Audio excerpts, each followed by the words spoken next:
JonTron.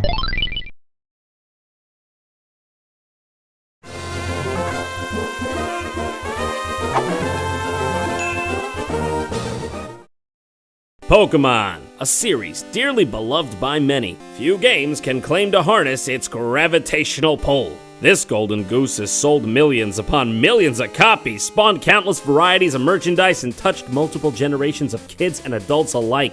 How many franchises do you know that bridge the generational gap? Now I know what you're probably thinking to yourself. Why are you telling me this? I've played them all. I've been to them all. I've been to Kanto, Johto, Ancho, Habanero, Poblano, Antonio Banderas. I swung them all, sister. Swung with the best.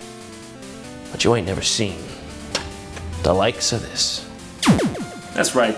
With every big fish, there's a leech on the belly. Today, we're gonna have a look at the fascinating world of bootlegged Pokemon games. Now, these aren't games you can find in stores. They're games that made their way into circulation one way or another. None of them are licensed or acknowledged by Nintendo, and they're pretty damn hard to find. First off, let's look at what's known as Pocket Monster. It's inferred that it was released in the year 2000 by DVS Electronics, because on the box art there are two small icons reading New Game and 2000. Hey, it's not empirical science, but what can I tell you? I'm a simple man. It's strange. The label on my game says Pokemon Pikachu Edition, which first off isn't even the name of the game at hand, but if you peel back the label, there's another label that says Pikachu and it's spelled wrong? What is this game? Who made it and why? Look at this Pikachu, seriously, is it any wonder why he's so popular? Even when he's half-assed and bootlegged, he still melts my heart. I can feel the money loosening from my wallet already. He's all like, fuck you.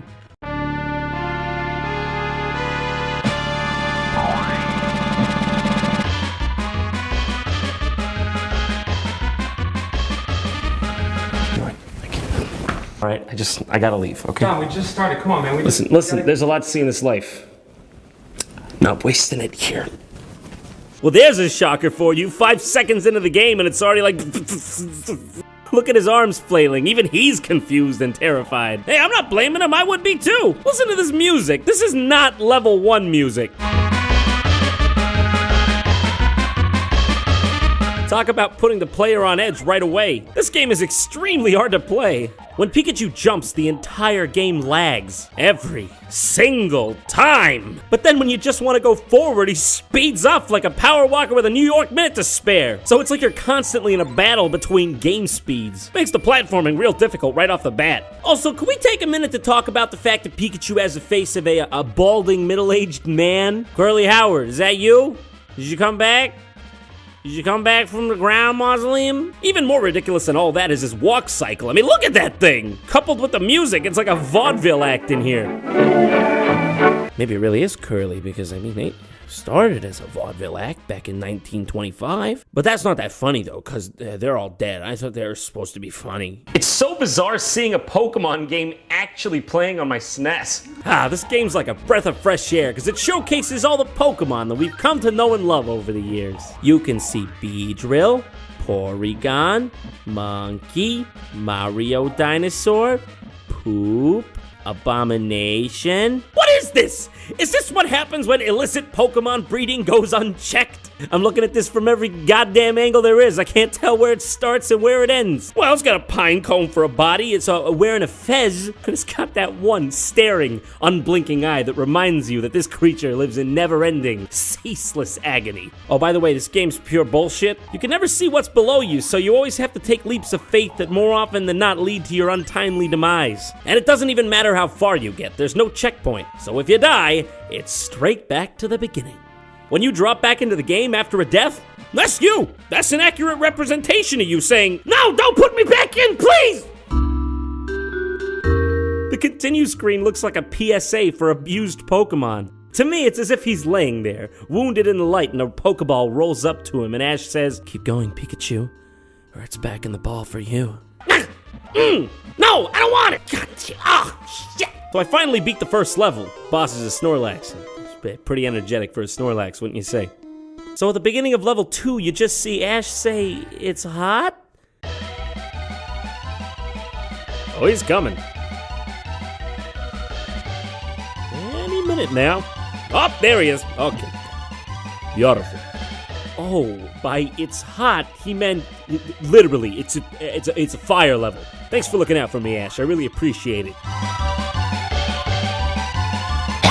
It's disgusting. What is that? Is that rancid? Is that tap dancing crab demon? Is that nightmare?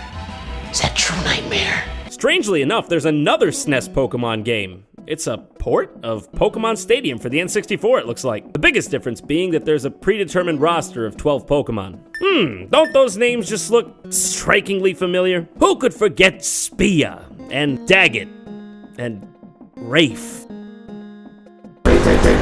Massive damage! It is a fully fledged game, but there's not much to say about it. I'm just baffled that it exists at all. Next up is Pokemon Adventure on the Game Boy Color. Oh man, this one looks great! It looks like a game Nintendo actually could have made. Let's do this. I'm ready to go on this balloon-based adventure with Pikachu. What's happening? Nope! Got it! Fuck! Can't I just have a break? Can't I just have one break? I'm not playing this up, okay? These were my actual first moments with the game. Complete confusion. You know, this game sets up a certain special scenario for you. It says, welcome to the game. That's the one thing you can see. Fuck you. This is clearly a platformer. Why is the first enemy unkillable? Is this just a way to condition me for the journey ahead? Something you might notice is that Pikachu jumps like Sonic. He's even got those super fast spinny feet when he runs, like in Sonic 2. Oh hey, and he even charges up in a ball, like Sonic the Hedgehog. Yep, that's Sonic. It's Sonic! It turns out that this is actually a hack of an existing hack for the Game Boy Color called Sonic Adventure 7. What happened to 3 through 6? Do you even realize what this means? Ladies and gentlemen, we are playing what could be the world's very first double hack.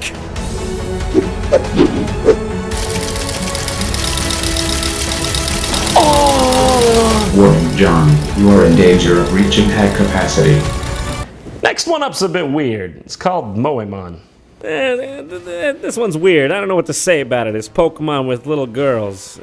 I mean, it's very obvious that a lot of care and passion went into making this. I mean, you can actually tell which Pokemon is which by looking at those beautifully crafted sprites.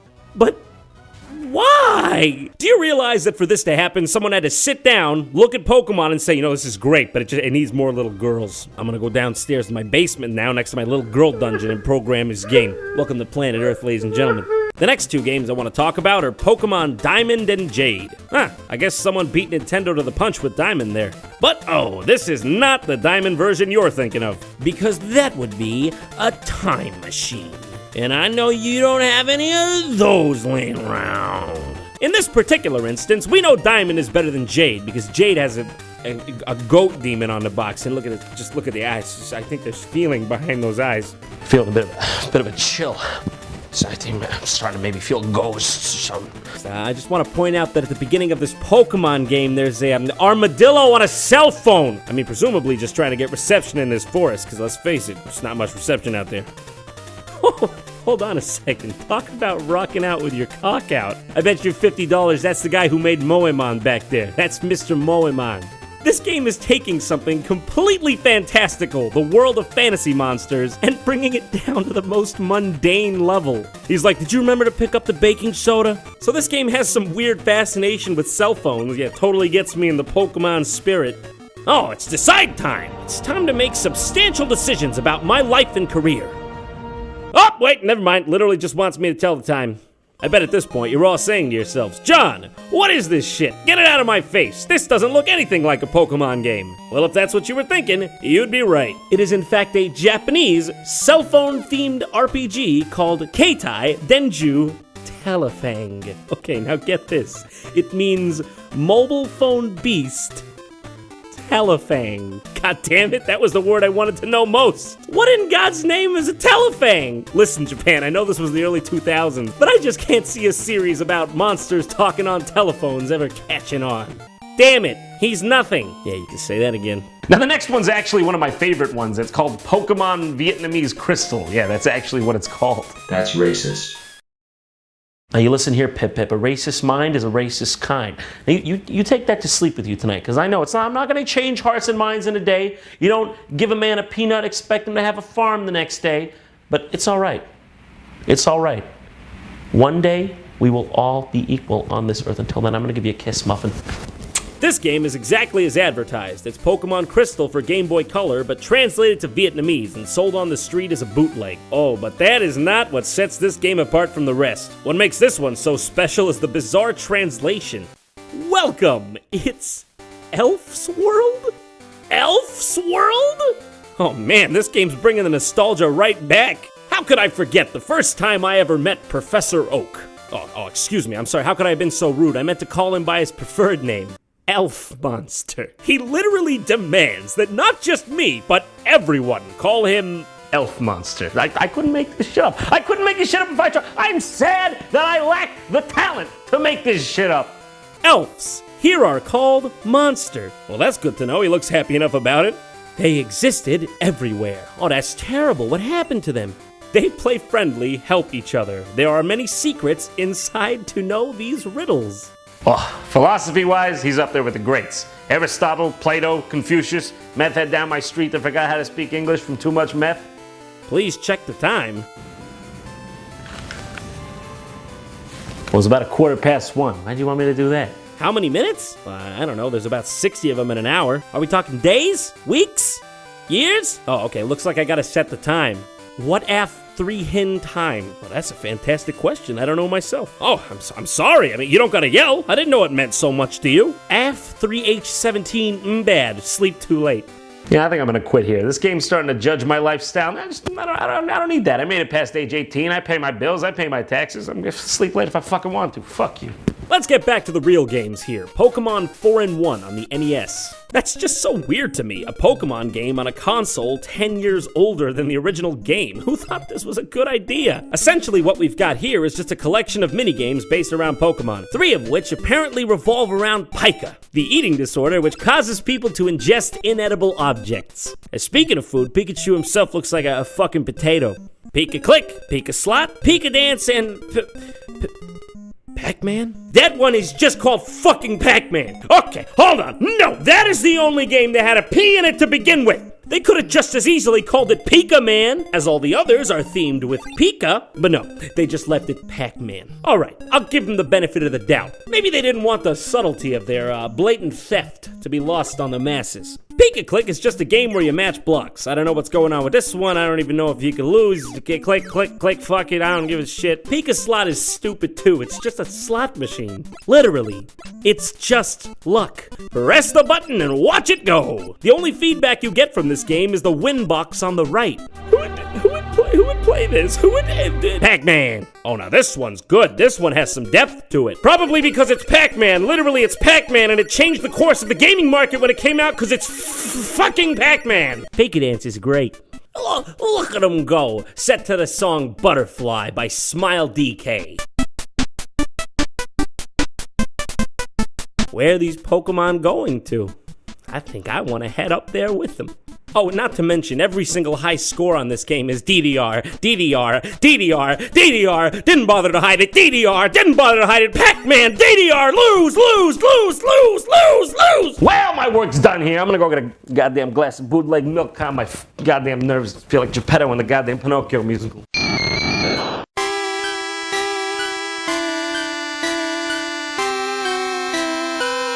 Wait a second, isn't this that version of Pokemon where the Pokemon actually die instead of faint? And it had that version of Lavender Town that caused all those Japanese kids to get mysteriously ill.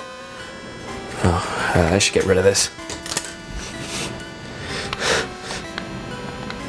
Well, maybe I'll just have one play.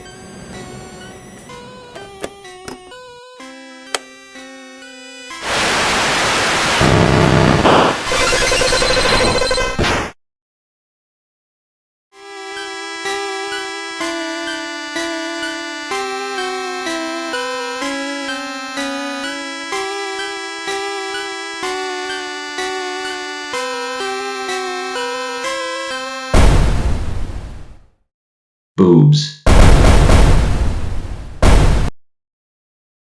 Thanks for watching. If you want to stay current with all the JonTron going-ons, don't forget to subscribe to the YouTube channel, like me on Facebook, and follow me on Twitter. And if you want to see something else cool, just click this annotation here. It'll take you to an episode of Did You Know Gaming I voiced on Pokemon Science. It was mysterious. Like the Carl Sagan of Pokemon.